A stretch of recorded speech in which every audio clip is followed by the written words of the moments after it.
Machiavelli wrote something entirely unlike everything else in The Prince. Not a strategy, not a warning, not an observation about power or conflict or the nature of men in competition. Something far more personal, far more universal, and in many ways far more dangerous. He wrote, "The more sand has escaped from the hourglass of our life, the clearer we should see through it." Most people read this and feel melancholy. They hear the ticking of time. They feel the weight of what has passed. They interpret it as a warning about mortality. They are reading the grief. Machiavelli was writing about the gift because the central observation, that clarity increases as time passes, is not a lament about what is lost. It is a precise description of what the passing of time does to human perception. Time removes. It removes the social performances that consumed so much energy in youth. It removes the need for approval from people whose opinions were never relevant to anything that actually mattered. It removes the ambitions that were absorbed from the expectations of others rather than chosen from the authentic interior. It removes the fears that were inherited rather than earned. It removes the noise, and as it removes layer by layer, what is left becomes visible. What was always real, what was always true, what was always the actual substance of the life being lived. Machiavelli wrote this 500 years ago. He was not writing about dying. He was writing about finally living, with the specific precision that only comes from having less time left than before. Machiavelli wrote something that should make every person alive look around the room they are sitting in right now. He wrote, "The first method for estimating the intelligence of a ruler is to look at the men he has around him, not his decisions, not his strategy, not his track record, not what he says about himself. His circle, because the circle does not lie. A man who surrounds himself with people who challenge him, who tell him the truth when it costs them something, who are more capable than comfortable, who make him better simply by being in the room. That man is going somewhere. But the man who surrounds himself with people who agree with everything, who never push back, who were chosen because they are easy to manage, rather than because they are impossible to replace, that man has already decided his ceiling. He just has not announced it yet." Machiavelli was not writing about kings. He was writing about you, about the room you have built around yourself, about whether the people closest to you are pulling you towards something or keeping you comfortable where you are. Look at your circle right now, honestly. Are they the kind of people that make you better by being in the room? Or are they the kind of people that make you comfortable by never challenging you? The circle is the answer to every question about where you are going. Before you have gone anywhere, drop a comment. Does your circle make you better or just comfortable? Drop a 1 for better. Drop a 2 for comfortable.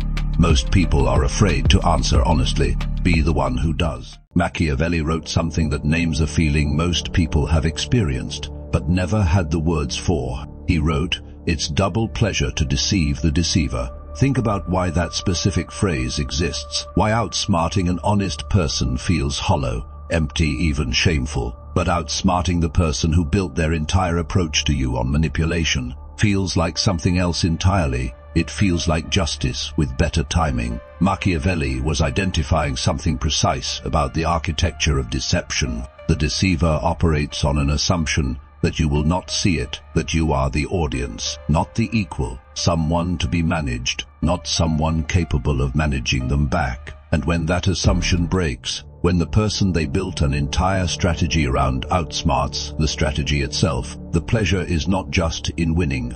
It is in watching someone discover that the very tool they were using against you has just been used against them, their own weapon turned by the hand they assumed could not hold one. This is not encouragement to manipulate everyone you meet. Machiavelli was specific. The deceiver, not the honest, not the trusting, not the person who simply made a mistake, the one who built their entire approach to you on the assumption that you would never see it. That is the only target where this pleasure is earned, because that is the only situation where the game was never fair to begin with, until it suddenly was. Drop a comment. Have you ever turned someone's own deception back on them? Drop a 1. Machiavelli wrote something that every person who has ever tried to build something new needs to hear, not as a warning. As a validation, he wrote, "There is nothing more difficult to take in hand more perilous to conduct, or more uncertain in its success than to take the lead in the introduction of a new order of things. Nothing, not war, not revolution, not the dismantling of what already exists. The hardest thing is going first, building what was not there, moving in a direction nobody has confirmed, carrying a vision that exists only in your mind, while everyone around you points to what already exists and asks why you think you can do better. Machiavelli was not warning you away from it. He was validating the weight of it, because here is what nobody tells the person going first. The resistance you are feeling is not a sign that you are wrong. It is a sign that you are early. The doubt from people around you is not evidence. It is friction, the specific friction that every new thing generates. Simply by existing, simply by daring to be different from what came before. The ones who built new orders of things did not do it because it was easy. They did it because the alternative, staying inside what already existed, was the one thing they could not do. If you are going first right now, if you are building something that does not have a template, if the path you are on was made by your own feet, Machiavelli saw you 500 years ago, and he did not tell you to stop.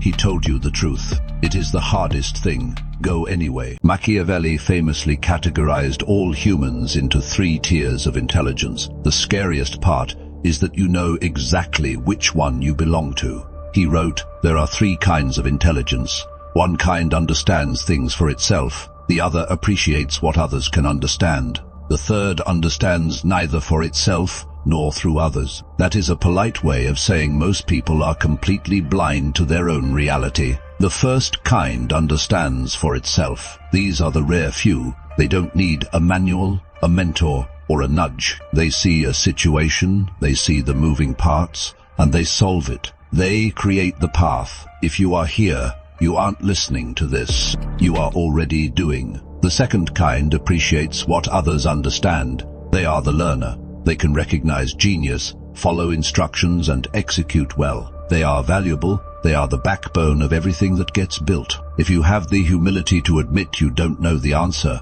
but you are smart enough to recognize who does, you are in a good place. Then the third, they understand nothing for themselves, and they cannot learn from anyone else. They are the noise. They are the ones who argue with reality rather than adjusting to it. Machiavelli called them useless, in a war or in your business. These people are the ones who get everyone killed. The question isn't which tier you were born in, it's which tier you are choosing to stay in. Are you going to be the noise, or are you going to be the one who understands?